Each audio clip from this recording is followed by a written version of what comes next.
Hello, YouTube family and friends. What a beautiful day here in H-Town.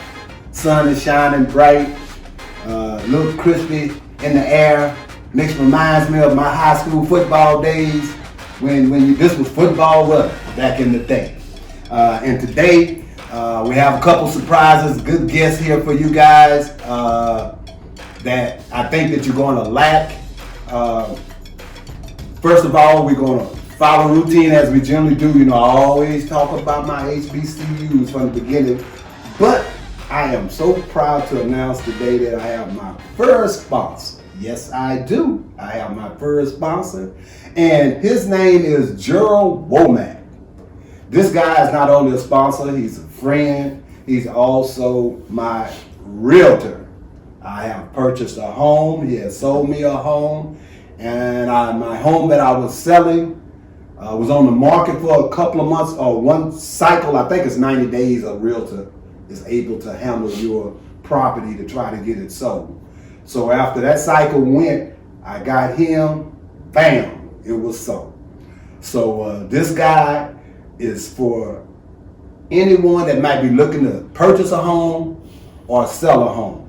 And let me tell you his name. Anybody from 3rd Ward, Texas, which is where we're located, as I tell you guys all the time. My friends come to town and they say, do I live in Katy? Do I live in Spring? No, I live in Houston. 3rd Ward, Texas, right in the middle. So this guy right here, his specialty is in 3rd Ward. Now he sells real estate everywhere, but his specialty is right here in 3rd Ward. So I want to welcome aboard my first sponsor, Gerald Womack. Mr. Womack is the broker. Let me get my glasses so I can make sure that I give you guys correct information. Mr. Womack is the broker and president and CEO of Womack Development Investment Realtors, a private minority-owned full-service commercial and residential real estate brokerage firm. I could have told you that, but I want to read it exactly the way he has it for me. Over the years, he has been known to be a respected community businessman and partner and has received many awards. So, as I tell people that visit my show for the first time, I not only have listeners and watchers in the Houston area, but I have them in Louisiana, California, Pennsylvania, and all over the state of Texas. You never know when someone is looking for a home. Let me give you a for instance. Let me ask my production crew. When you get a home, where are you going to be looking for your home at, young lady? Houston or in Ohio? Houston. Okay, this is what I'm trying to say. So she is going to be able to know now that we are looking at Gerald Womack. This guy can get it taken care of for you, okay? Now, let's go into some sports. Today, I want to cover a few things before I get these guys in, because generally I go over the news and then I get to the guests, but these guests are capable of discussing what I'm going to be talking about, so I'm going to have their input also. Let me welcome to the show, Ronald Rump Holmes. Glad to be here, Mr. Rose. Also, Michael Rookie Holmes. Glad to be here. Happy New Year's. Appreciate it, my brother. These guys attended Texas Southern with me, and I was in awe of them because I played football in high school, but when I got to Texas Southern, I saw the difference in high school and college. They tell you about it, but you have to really be up close and personal to see it, to know that there is definitely a difference.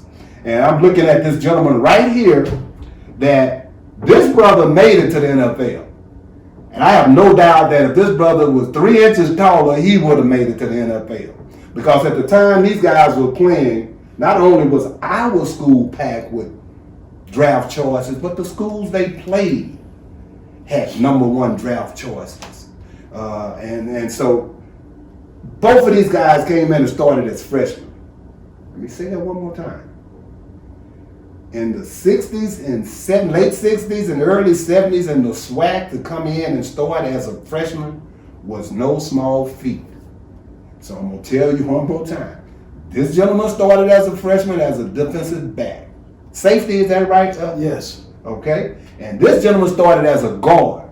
Now I want you to grasp this: a 6-foot guard playing against Joe Turkey Jones, What's the other guy from Tennessee State that was pretty good? I think he was about 6'6". Vernon Holland. And then you go over to Alcorn State, and I'm trying to think of this big boy that looked like a grown man. I saw his picture. They were I followed SWAC publications, and they were honoring this guy at Alcorn about the class of 70 or 71.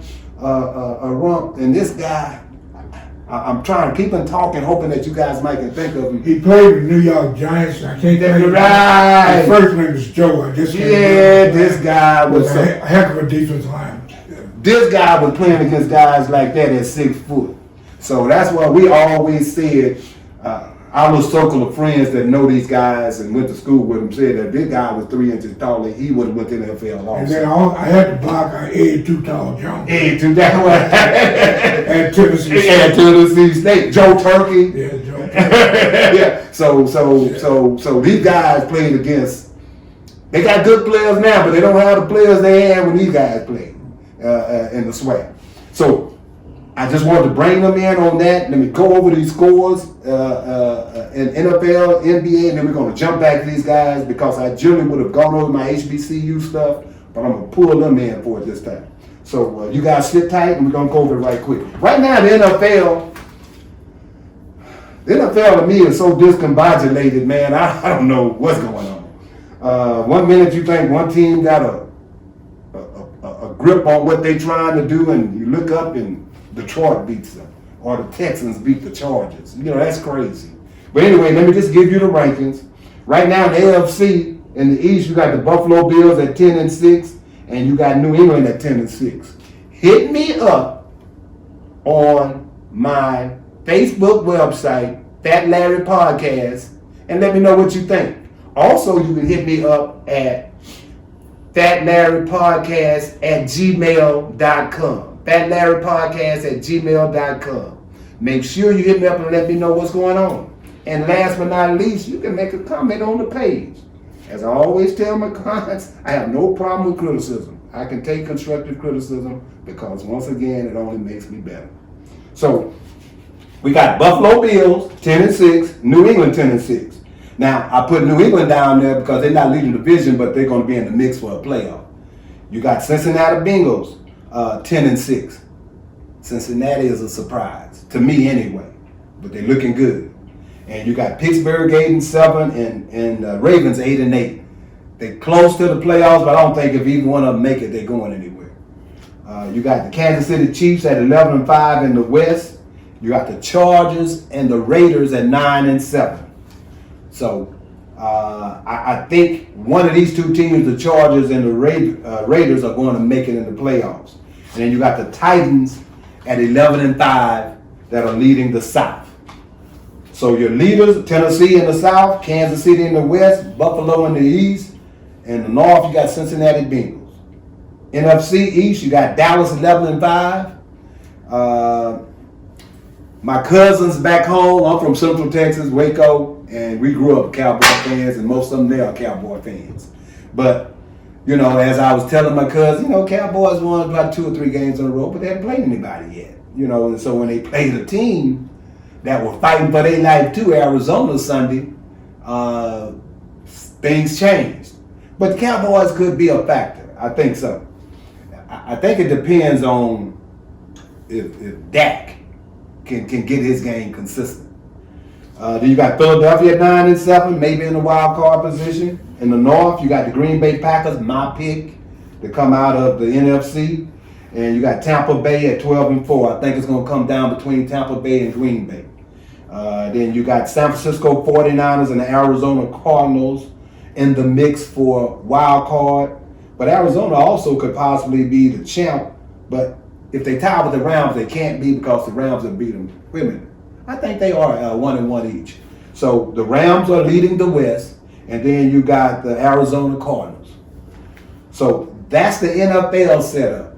Let me know who you think are going to make it to the playoffs and who's going to win the NFC. One more time, my pick in the NFC is between Green Bay and Tampa Bay. My pick between the AFC is Kansas City, as I told about 5 weeks ago. Kansas City was in a tailspin, and I was saying those teams in the West, this is their time to take advantage of it. None of them made a move, and now Kansas City got themselves back together now. So I think it's going to be Kansas City. Buffalo got a good record, but they got to win a big game for me. Buffalo, they always there, but they can't win the big game. So I got Kansas City and maybe New England, because the coach in New England makes a difference. Because I had no way had New England at 10-6 at this point. So he's done a tremendous job. So that's it in football. In the NBA, I generally call off the top 8 teams because that's who makes the playoffs in the NBA. So in the East, you got Chicago Bulls, a surprise. You got the Brooklyn Nets. I think with Kyrie coming back, Kyrie is going to make the Brooklyn Nets the team to beat. And you got Milwaukee Bucks, and you got the Miami Heat. You got the Cleveland Cavaliers, another surprise team. Philadelphia 76ers, just 500 to me. Washington Wizards and Charlotte Hornets, they're in the mix for the playoffs, but I don't think they're going any farther. In the West, you got the Golden State Warriors that, what can you say about Steph Curry, man? It just, I knew they were getting their players back, but I just did not know they were going to be this good. They look like the Warriors of 2015, 2016, and 2017. Steph Curry is just off the hook. It's just crazy. You got Phoenix Suns, Utah Jazz, Memphis Grizzlies, a surprise team. Denver Nuggets, Dallas Mavericks, Clippers, Lakers, my boys. I'm still gonna stand up for them, but hey, don't be calling me about no bets. And all you folks calling and bothering me about my Lakers, that's okay. Y'all go ahead. Every dog has his day, and my day is now. Y'all getting on me, but that's okay. That's okay. Then you got the Minnesota Timberwolves. I don't think any of these teams will be a factor. Hey, these bottom 4, and my team is in the bottom 4. I'm thinking I'm going to be a factor. I think it's going to be Golden State and Phoenix. And in the East, I want to say Chicago, but this is the regular season. The playoffs are totally different than the regular season. I think it's going to be the Brooklyn Nets and Miami. I don't think Miami's going to win it. Not Miami, Milwaukee. I don't think Milwaukee's going to win it. But I think if Kyrie can stay put with the COVID situation, it's going to be the New York Nets or the Brooklyn Nets, excuse me. Okay, I want to get through all this stuff that doesn't entail these my guests, and then we're going to come to them. Let me give a few announcements. The state high school championships were played. I have not been on YouTube since about 2 weeks because of the holiday season. I like to get my relaxation on too, like everybody else. So I've been off on R&R, so I'm back though. I'm back. And so here are the state high school champs, because I tried to get people to go to the game before my last show, and I'm going to do it again. If you are in the vicinity of HBCU, it's basketball season now. Go support your school or find a school to support. They need the support. More than anything, they need the money. Okay? So 6A in the state of Texas, North Shore, in the state of Texas, we have like 6 divisions. You have a big division and a small division. What that means is the enrollment at a school reaches a certain level.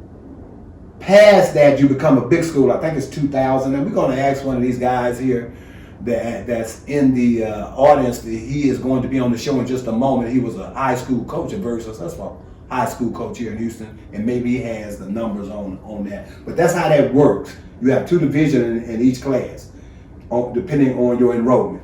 And so North Shore, in the highest enrollment in 6A, which is a Houston area school, beat Duncanville 17-10 for the 3rd time in a row. Duncanville annually has 4 to 5 D1 players to go to college, but they can't get past North Shore. They cannot get past North Shore. Austin Westlake won the Division II in 6A, 40-21 over Den Geyer. Actually, Austin Westlake was the number 2 or 3 school in the nation. I think that would have been a pretty good game, and I go every year to Dallas to the tournament, and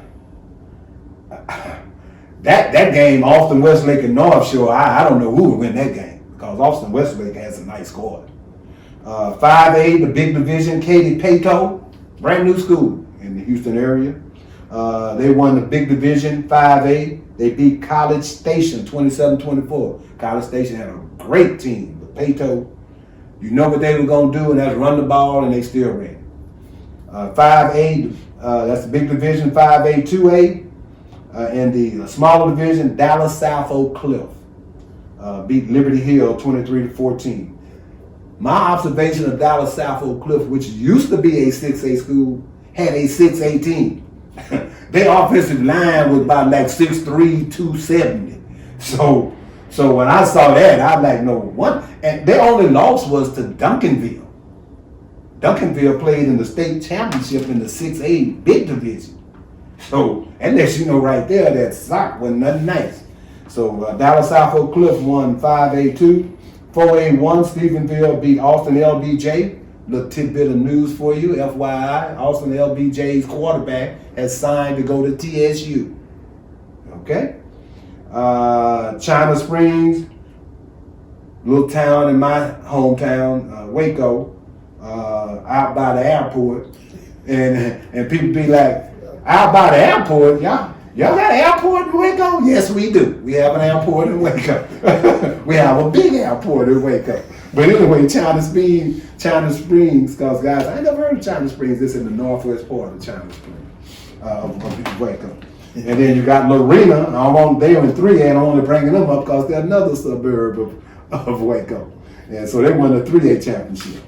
An announcement, John Madden. I'm announcing this because I liked John Madden when he was announcing football games. He didn't try to talk over your head. He may say, boom, he hit the guy. It's no big words like Howard Cosell or Stephen A. Smith. That's a good one. Stephen A. can go off sometime with some 5-syllable words, trying to scratch your head like, what in the hell is Stephen A. talking about? But I love John Madden for that. And so he passed over the weekend, and I'm trying to make sure. Okay, I think this is it. We can go straight on into my guests. Yes, we are going to bring in my guests now, and I was going through this fast because we got a lot we can talk about these guys. I respect these guys so much because I saw where they came from. Let me start off with my NFL guy. My NFL guy that made it to the NFL. Now, I'm sorry, I may come out of character as a sportscaster and call him rookie because I've been knowing him for 50 years. His name is Michael Holmes. So, but I'm going to go and start off as rookie so I won't even get it wrong later on. Ricky, welcome to the show again. And I want you to tell the listening audience, what can a number one draft choice expect going into his new team, all the way from the front office talking to you to veterans meeting you when you come in? First thing first, once they get the opportunity, they know exactly what team they're going to. The first thing pretty much on the kid is going to that particular team and making that team. Once he make the team, now he rely on his agent. What I mean by his agent, that's the person that take care of his financial. In other words, they're going in with a big number. Everything nowadays is all about money. Yes, The most money you can get, that's what they're reaching for. Right. The sky's the limit.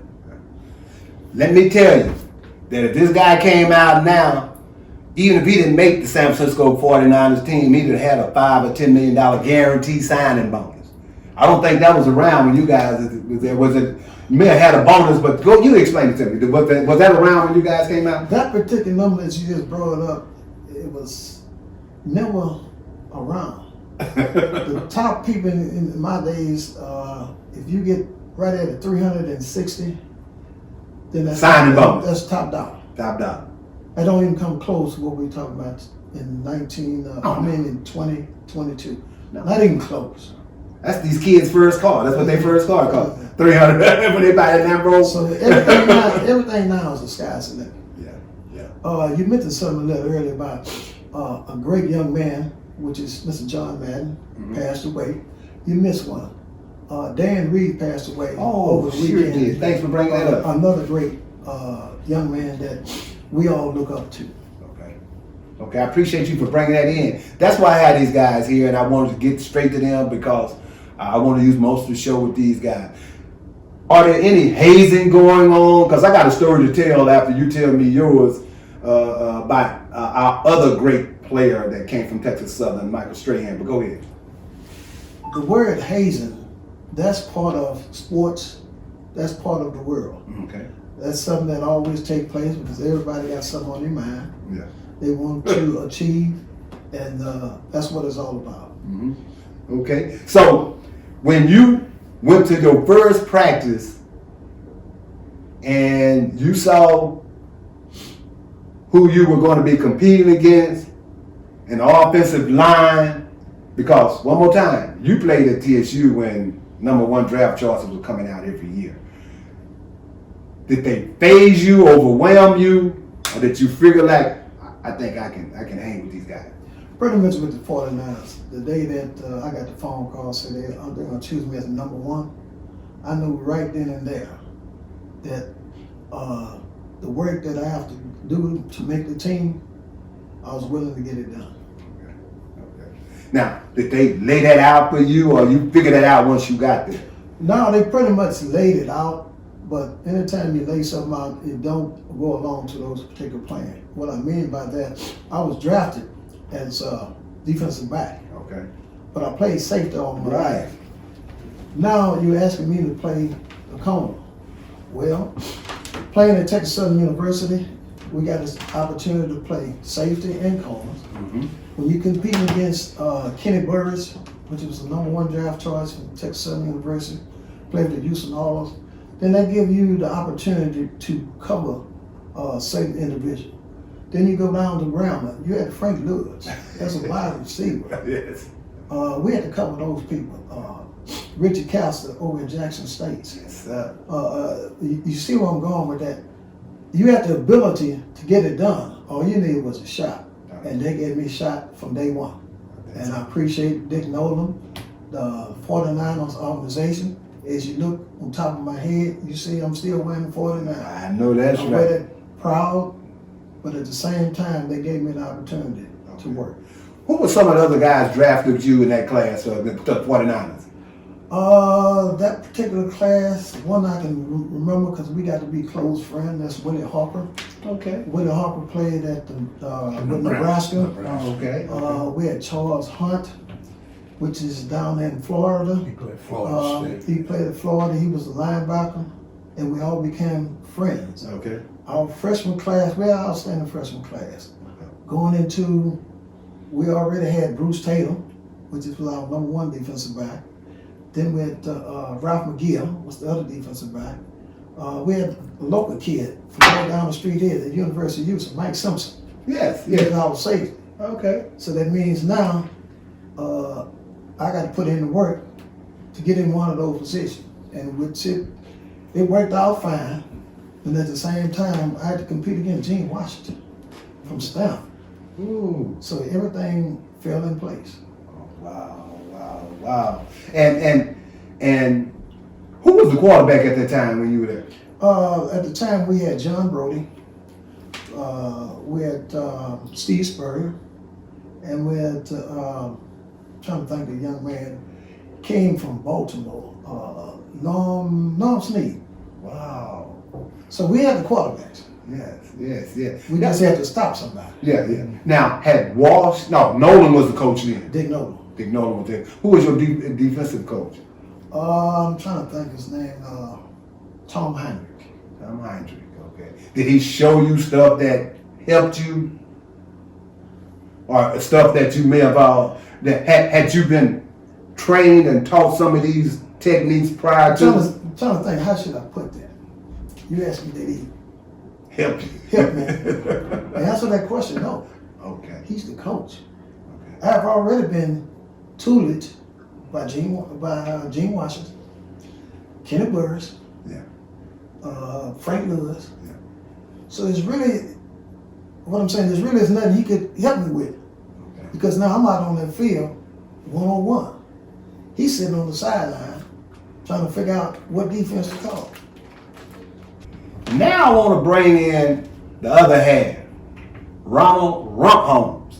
And so I'm going to be calling him Rump too. So you folks now know something that a whole lot of people may not know. That's what these guys nicknamed. And actually, I'm sure that you guys in your past history of working and meeting people and what have you, because it's this way with me. When you hear somebody say Rump, you almost know they're from where? Galveston. Or TSU. TSU. Same way with Rick. Would they call you Rookie in Galveston? Yes. Oh, what's that? I thought they just got that name when you got I here. carried that name along many years. Wow. The thing, the reason why I say the Galveston, it was a thing in Galveston. No matter who you are, you have to have a nickname. Okay. And it started in Galveston. Oh, and let me tell you guys also, I told you that they were my former schoolmates at TSU, but they are from Galveston, Texas. And they went to Galveston Ball, where you graduated. Right. But they had a hellacious, predominantly black high school there, Central High out of Galveston, that as I was talking to the guys off camera early, when I got off into football, my cousin took me when I was 9 years old to see Moore High, Waco Moore, where I'm from, play Galveston Central. And I tell Rump all the time, what I remember was I told my cousin, I said, man, they all got bald heads, man. They came on the field, took the levels off, they all had bald heads. And that was the only loss Waco had that year, because they went to state and they tied the state with Booker T. Washington that year. They lost to Galveston Central. Because Central was in the district with Houston, wasn't it? Y'all played the Houston schools, right? Yates, Wheatley, Washington. Booker T. Washington, Beaumont Hebert, and Charlton Pollard. Charlton Pollard. And who had that? Did y'all play like Baytown and stuff? W. Wallace out of Orange. Oh, y'all played that? Okay, yeah. Because we played them 1 year too. Sure did. Okay, so that was the district down here. Right. That was the Houston teams, the Beaumont schools, And Galveston. Galveston and Orange. Right. Yeah, y'all had like saying about an 18 district. Yeah, about 18. Part of how we call it, Golden Triangle. Yeah, go. Oh, was Port Arthur Lincoln in there? Port Arthur Lincoln. Oh, yeah. I won't leave Port Arthur Lincoln out because they got history. Port Arthur Lincoln got history. Yeah, so that was a tough district. Right, it was. We played Waco Moore. We played the Dallas schools, Fort Wayne schools, Austin Anderson, and us. Right. Yeah. So we had about an 18 district Right, also. right. So, but yeah, these guys are from Galveston. All right, so I'm gonna bring in Rump now. Rump, as I told you, my listening audience, that if this guy was 3 inches taller, I've been talking about two brothers that went to the NFL. That's the type of respect we have for him. Rump, I want to welcome to the show, and I want you to talk about the hires, because he was a head football coach in high school. Can you talk about the hires that have gone on in the SWAC for me? I got Grambling State just hired Hugh Jackson. Also, look, you can chime in too if you can.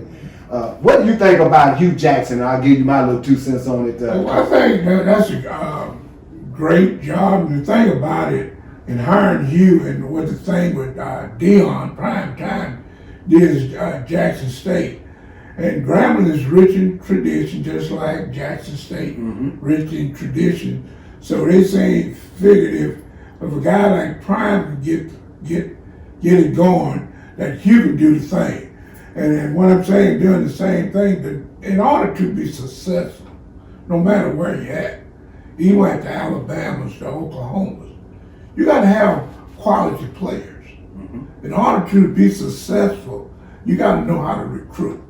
And with a guy like Hugh Jackson and the tradition that Grambling has, that he should be able to get on that trail and bring you some quality players. To piggyback on what you just said, he got a quarterback from UCLA already, Hugh Jackson. He's in the running for a quarterback in the junior college ranks.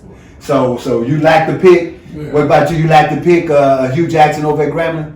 Yes, to me it was a great pick because again, as my brother said, he has the opportunity to make an adjustment that need to be made in the SWAC division that's bringing outstanding ball players. We're talking about 5 stars, 4 stars, so that in our years we didn't get those type of kids.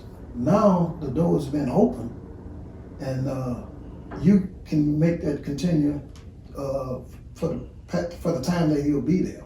Okay. Then I don't know if we mentioned that we just had another hire down at Valdosta State. Right. I'm glad you brought that up. I did not have him down, but you go ahead. Coach Jackson, even though it's not HBCU, but it entails HBCU because they're going to explain to you why. Go ahead. See, the key is giving people opportunity. And certain areas is getting this done, certain areas are not. Certain schools are not. Right. Everybody needs to get on this bandwagon. Right. And figure this out. Right. The opportunity is there, take advantage of it. Right. And the reason why Mike brought, his name is Trumaine Jackson. Okay. And he was the D-line coach for Texas Southern under Coach Johnny Cole. Okay. The time that TSU did win the SWAC. Okay. And then he left there and he went to a small school, Mesa College in Colorado. And he turned that program, they wind up going 8-2. Yes, this year. And so in other words, and the key again, no matter where you go, the key to success is knowing how to recruit. And you got to have players. And you got to have players. I said on one show in the past about basketball, you can be the greatest X and O's coach in the world, but if you don't have nobody to execute those X's and O's, you're not gonna win. Right. And the other component of head coach, a head coach to me is just like a car salesman. If I'm a car salesman, in order for me to get paid, I gotta sell some cars. Right. So in other words, what I'm saying, the head coach have to have the kids on the team buy into what he's trying to do. Okay. Although you're a head coach and they don't buy into what you're trying to do, you don't be getting nothing done. No. He's not gonna get success. The prime example is Dion. Yeah. From day one, the kids on that team bought into what Dion was talking.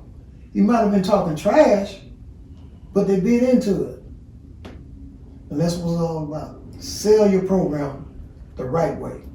I have again been saying from day one on my show, when these coaches at Alabama A&M and Southern was getting pissed because Dion was getting all the shine, don't get mad, do like Dion. Dion found out real fast that these kids are on social media. First thing he did is he went on social media, Twitter, and whatever else and said, I'm looking for some dogs. Right. Do you know he recruited off of just his cell phone and that? Now he got them calling him, coach, I want to come. Yeah. You know, because if you see one of their victory parties after the game, he'll tell them, all right, turn that music up. And it's rap music. Right. And with them kids like, what they love. They're bought into the program. Then they bought into the program. And that's the key. That's the key. That's the key. Now, you said something, Rook, that I said also back when they said Eddie George didn't have any coaching background. Alabama State just hired Eddie Robinson. What you think about that, Rook? I think it's good because he played professional, and his name itself is going to bring guys to Alabama A&M, right? Right, Alabama State. Alabama State.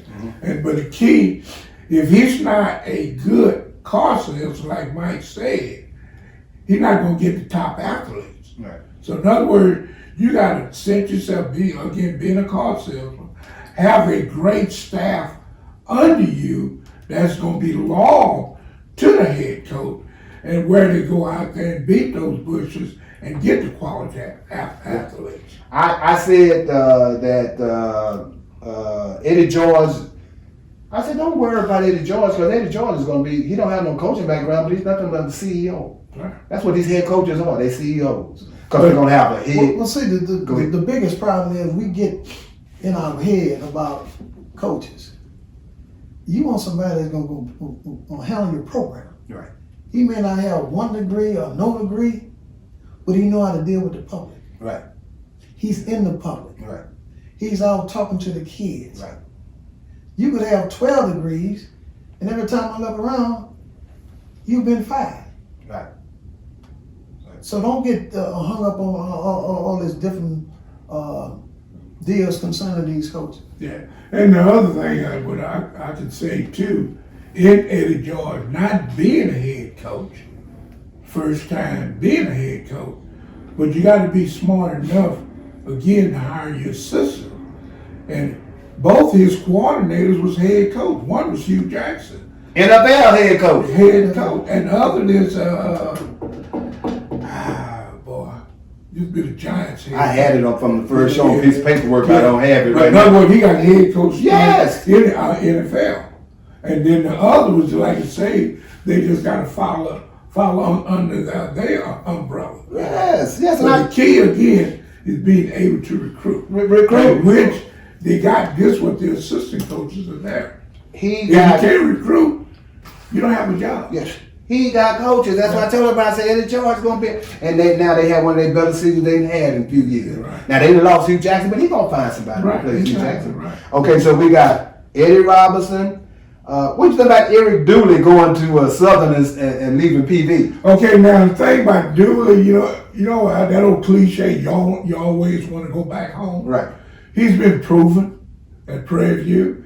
He was proven at Grambling. Right. As a Grambling, my buddy that went to Grambling, hate they let him get away right, from Prairie. right, because he's a heck of an offensive Coordinator. Now he became and what he learned at Grambling, he brought it to Prairie View. Yeah. And I think he will do a great job At Southern? at Southern because the coaches that he hired under him, most of them coming from Prairie View. Yeah. So they already know Coach Dooley. Coach Dooley know the assistants. And again, which Prairie View at one time was at the bottom, but again, in order to be successful, you got to be able to recruit. Got to be able to recruit. And to come to Prairie View, just midst of nowhere, in the middle of nowhere. Yeah. And they did a great job in recruiting. For sure. And they're going to be doing a better job in Baton Rouge, because Baton Rouge is a large city. Lord City. Right.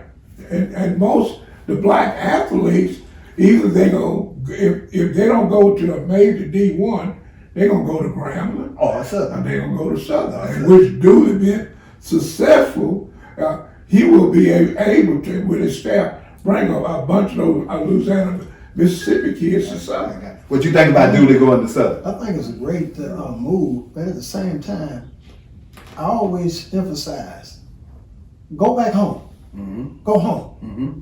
Go home and try to straighten out what's happening at home. Okay. Just like we decided to, I go all over the country raising money for different organizations. Something hit me one morning. Go back to Galveston. Mm-hmm. You need to give back to Galveston. So we made a move to go back to Galveston, to support Galveston. Always go back home. Yeah. And as my brother mentioned, recruiting in Baton Rouge is unreal. It's unreal. The little bit of towns outside of Baton Rouge, Thibodeau, Homer, Johnsonville, They have great athletes. they got some ball players. All these Sun Belt states, They say you got some Louisiana, ball players. Texas, Alabama, Mississippi. Why you see LSU's doing so good? Oh yeah. They stay right there in Louisiana, They're keeping them kids. keeping all them kids. And then when they come over across the border and get some of our kids, that just set the cherry on the top of the cream. That just sets the cherry And you on can't top. beat that. Can't beat it. Can't beat it. Celebration Bowl. South Carolina State beat Jackson State. Were you surprised? No. I was. What about you, I Ronald? was. Yeah, I was surprised. Because I think they had the better team. But I don't think they was ready to play like South Carolina State was ready to play. You said something back when you was going over the deal with the NFL. Uh-huh. Any given day, Right. you got to be ready to play. Got to be ready to play. Got to be ready to play. Yeah. And when Jackson State made 2 or 3 There you go. mistakes, There you go. Gave him a touchdown. Gave him 1 6 points. South Carolina say, well, this is our opportunity. And they took advantage of it. Yeah. And that's what sports is all about. Yeah. And you said something like that, Rook. Jackson State wasn't ready, but South Carolina State took advantage of it. Took advantage. You got to take. There's a lot of times when I've seen our school play teams and that sputter and what have you the first half. That that was our opportunity to do something. Right. But you got to take advantage of that. You gotta take advantage. You got to take advantage. And then the other thing, I felt, you know, like I say, if I was a betting man, I would bet Jackson State would win. That's how I would have too. But again, like media, and it was something that, I don't know what expired the head coach from South Carolina, but he went in the press conference saying that they was gonna beat Jackson State. Oh, that's what I'm saying. It could be with something that Dion said, Right. to extra motivate the coach, motivate the players. It could been the media. Yeah. Kids do talk, Yeah. and a lot of times when kids talk, they mean good, but they don't realize you stir the power ants up. Yes, you are. Of some of the words you use. Yeah. Well, the words probably were that they, you know, it ain't gonna be no game. They gonna be. They don't have a change. Yeah. See, but people don't know that Willie Simmons, being an ex-MEAC coach, he was right there in that coach's ear. Yeah. You know, because Florida State could have easily, not Florida State, FAMU could have easily beat Jackson State that first game of the season. Could have easily. That was just a brass knuckle fight on defense. You know, they beat them 9-6 or something like At the that. same But time, matter of fact, they took advantage. Right, Jackson State took advantage. Took advantage. And after that ball game, Florida and them did not lose another game. Oh, that's what I'm telling you. That's what I'm telling you, fam. You had a great team, and that's probably what Willie told them, homeboy. Because I'm sure those relationships he's made with the MEAC, even though he's been in the SWAC 1 year, he was telling he still got ties to the MEAC. Right. Hey man, y'all can beat Jackson State. You know, because they played FAMU every year. Right. Yeah. So you know, North Carolina Central, Winston Salem, they play these schools every year. So trust me, these schools. And looking at a little investigation, heck, the SWAC's only won one of them games in the last 4 years. All right. Grambling beat North Carolina Central or something like that about 5 years ago. And man, the MEAC been winning this thing for the last 4 years. Right. So you got to come ready. Yeah, it's history, Right. and history gonna always change. But At a certain time. the most important thing, if anything, I say again, starting with Dion, like when they played, I guess Prairie View, they got 6,000 or 7,000 fans, you know. Yes. And that what Dion kept saying, even when he first got to Jackson State, fans, come support us. And now they're saying right now for the Celebration? it was a celebration just about all the tickets were sold. Yes, Even for the All-Star game, which is on the 19th, they say that's almost sold out. Where's it gonna be at? New Orleans. Let us know. Let the people know. Tulane Stadium. And what's the name of that particular All-Star game? Is it Black College? Is it Black College? Heritage Bowl. Oh, okay, and it's going to be black athletes from the HBCU. Yeah, right. And once again, I'd like to tell people in the New Orleans area, if you're there, go support it. Go support But it. it will be playing at Tulane Stadium. In Tulane Stadium, go support it. I have a quick, and I want to do this on the Black College Hall of Fame. A few finalists. You mentioned Albert Lewis, wide receiver Grambling, Jake Reed, wide receiver Grambling, Sammy White. Did you get a chance to play against Sammy White? Jake Reed was quarterback. Jake was a quarterback. Oh, they got him wide receiver now. Jake Jake was quarterback. Okay. Did they make him a wide receiver when he went to the NFL? Not that I know of. Okay, I got that wrong then. I stand corrected on that. They got one head coach, Rudy Hubbard from FAMU. Yes, Lord. Only black coach to this day that won a national championship in the FBS. That's Division II. National championship. They got a lot of good players. I'm not going to call off the whole list, but Nate Newton. It's well deserved. Yeah, yes. Well deserved. Well deserved. And we had, when I say we, Texas Southern University had a banquet about 2 years ago that honored these guys that played in the NFL. How many were you guys? The last I looked is right at about 25 of us. So there's 25 y'all on that picture right there? And if you, I don't know, I haven't been over to Texas Southern lately. If you visit the athletic department, all 25 of those names are listed on the wall. Okay. in the locker room. Okay. All their pictures and stuff Okay. is there. Great. This was on the behalf of Johnny Cole. Mm-hmm. I take my hat off to Johnny Cole because he made it happen. Okay. He thought it was a need to have people know the history of Texas University. Yeah. All the guys that went to the professional rank and give them their honors and stuff. That is all over at TSU. The last time I was there, I don't know. Okay. Today it's a different era. We got a different era over there. Yeah. But Johnny Cole made this happen. Yeah. And that's a history that should always continue. Yeah. Because we got some other guys that's out there need to get Yes. recognized. Recognized. Now. One off the top, I know the kid that coached at Vanderbilt. Oh, we got a coach. Oh, yes. Hank Hagler. Yeah, he played with New Orleans Saints. Yeah. Yeah, and then you got the other one that was at Vanderbilt with him. Played defensive back from New Orleans. Not knowing. Maxie. There you go. Maxie. Yeah. You aware of all these people. Oh, I'm aware of it. And see, one other thing that people don't know about, we mentioned all these ball players, but at the history, I'm finna shock you because you don't even know. What's that? The history of TSU. Okay. They only had 2 #1 draft choices from TSU. I didn't Only know that. 2. I didn't know that. The first one was Kenneth Burris. He was drafted in the 10th round. The second one was Mike Holmes. Was drafted in the 17th pick in the first round. Other than that, we talk about... When did Julius go? We talk about Julius Allen. We talk about Ernest Holmes. We talk about... Julius didn't go in the first? No. Julius went in the second. We talk about Wow. Michael Strahan. All these guys went in the second round. Wow. We only had 2. I just We only have 2. That's the history of TSU. We only got 2. And you know what, Rook, you are so right with that. We could talk forever. I'm gonna have these guys back on this show again, but I'd like to send out, because be it you guys know it or not, Kevin Granger watches this podcast. And so I'm sending this out. Kevin, this is a shout out to you.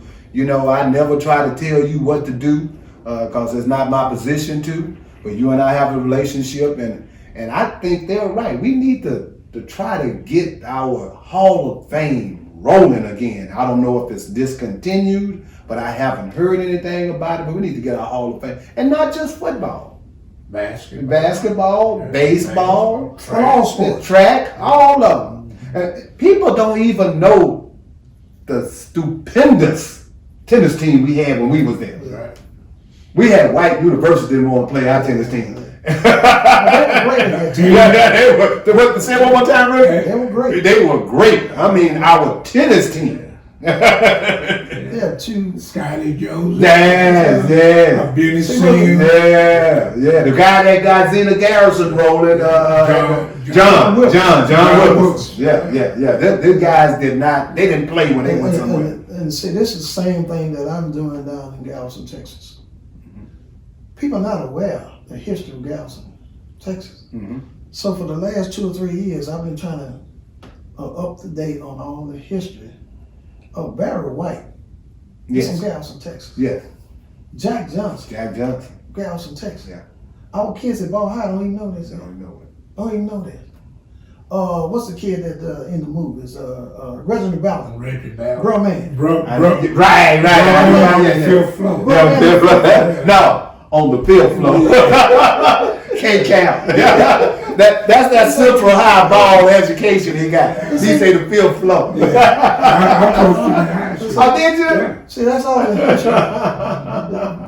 That's the history that they're not aware of. At the same time, we got the only basketball coach coaching the professional rank, Damon Jones. Wow, sure did. See? Sure did. The kids don't know this. They don't know the history. Yeah. But at the same time, we are trying to, day by day, we are trying to open up some lights. Okay. I have a program, if you hear anything concerning the Galveston professional athlete, that's rookie Mike Holmes. Okay, real quick, before we get out of here, go ahead and tell them what you got going on with that, because I told you I wanted you to tell our listeners. The Galveston professional athlete is a foundation that I put together under my foundation, which is the Houston Booster Club Foundation. We've been established since 2008. I've been supporting Houston, Texas for X amount of years. Now I decided to move everything to Galveston. Okay. We put on a golf tournament. We are going into year 4, where just go to GalvestonProfessionalAthlete.com. Okay. One more time. GalvestonProfessionalAthlete.com. Okay. And look and see what it's all about. You can also go to the HoustonBoosterClub.org. One more time. HoustonBoosterClub.org. Okay. With all that information there. That particular tournament, as I said, we're going into 2022. We're going to year 4. Last year we had an outstanding turnout. We had 144 players participating in our golf tournament, and we had 35 NFL ball players, NFL and NBA and Major League Baseball that participate in my particular event. Okay. But at the same time, that particular program, we're giving away 4 scholarships to kids at Galveston Ball. Okay. Baseball, football, girls volleyball, and girls basketball. They will get this sometime in April. We'll be giving money for the 4 scholarships. Fantastic. Every year that I'm involved, we're gonna bring in another sports. So we're looking at girls softball and girls softball and boys golf Okay. for the upcoming year, which is 2023. Okay. That's if I'm still around talking. I hear you, baby. Because we blessed, baby.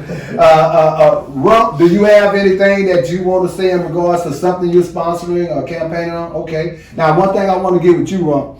Rump and I played baseball. Not only did he play football, but he played baseball too. We also played baseball together. How did your coaching career end up? What high schools did you coach at? I was the head coach at Houston Forest Brook for 6 years. That's the one that I want to talk about. Hold on, I want to interrupt you right here. I think Forest Brook, Smiley, none of those schools out there have achieved what you got those people that achieved. None of them, and this is not just clouding him, because I've talked to other people about this.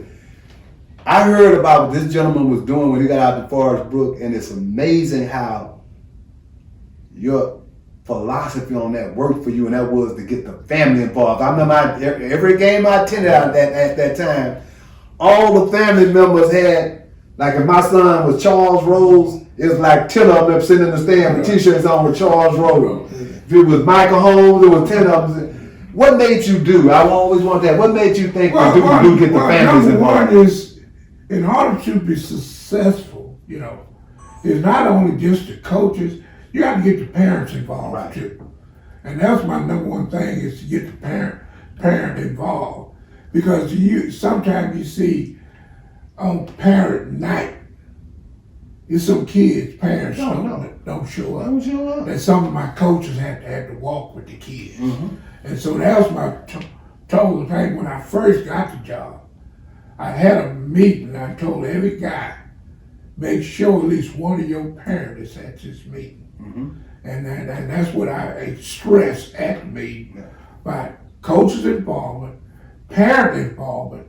The parents need to know the coaches. The coaches need to know the parents.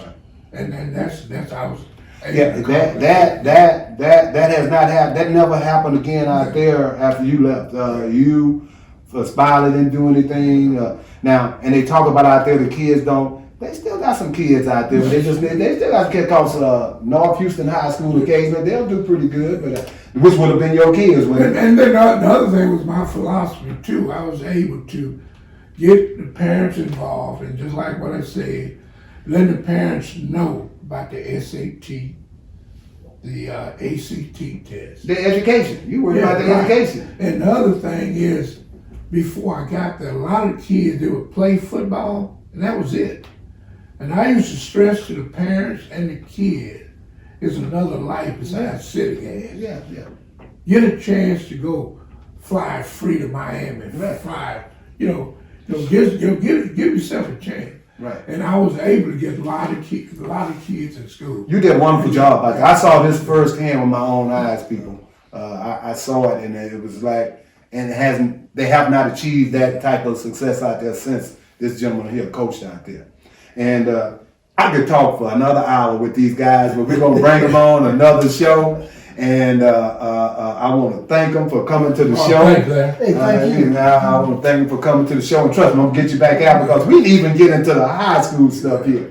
Well, we got into high school stuff, but I was going to take you back in the day. I was going to take you, my listening artists, back in the day, and we're going to go back in the day the next time y'all come.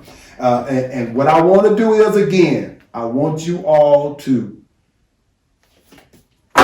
also take notice of my first sponsor, Gerald Womack. Mr. Womack is the #1 realtor over here in 3rd Ward. He will sell your house. He will find you a house.